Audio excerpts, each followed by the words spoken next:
এটি একটি hybrid ইচিনোপসিস।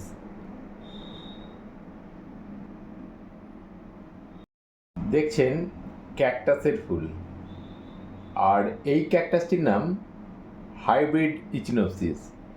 Normal ইচিনোপসিসে সাদা রঙের ফুল আপনারা হয়তো অনেকেই দেখে থাকবেন। এটি হাইব্রিড ইচিনোপসিস বিভিন্ন বর্ণের ফুল হয়ে থাকে। আমার কাছে হোয়াইট, ডিপ পিঙ্ক আর রেড পিঙ্ক, লাইট পিঙ্ক, এই তিনটি কালারই আছে বর্তমানে।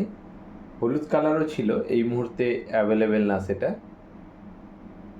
এই ফুলের সমস্যা একটাই, ফুলটা রাতে ফোটে এবং সকাল 10টার মধ্যে এই ফুলটা শুকিয়ে যায়। একে যদি দীর্ঘক্ষণ সতেজ রাখতে হয় তাহলে ফুল ফোটার পরই একে ঘরের মধ্যে ঢুকিয়ে নিতে হবে, বা আপনার খাবার টেবিলে হোক বা বসার টেবিলে। যেমন আমি আজকে আমার নার্সারির অফিস টেবিলে এটিকে রেখেছি এবং অফিসের এসির হাওয়ায় কত সতেজ আছে ফুলটি দেখুন।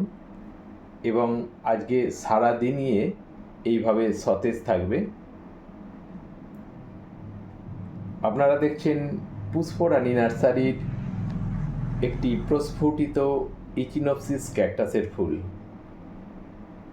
ক্যাকটাস যদিও বাইরেই হবে, গরমেই হবে, প্রচুর রোদ দরকার, কিন্তু এই ক্যাকটাসের ফুলটি রোদ পেলেই শুকিয়ে যায়। তাই আমি একে আমার অফিসে রেখে দিয়েছি, আর অফিসের এসির হাওয়ায় একেবারে সতেজ প্রাণবন্ত হয়ে আছে, আর অকৃপণভাবে সৌন্দর্য বিলিয়ে চলেছে। আর আমরা উপভোগ করছি ইচিনোপসিস ক্যাকটাসের এরকম সৌন্দর্য।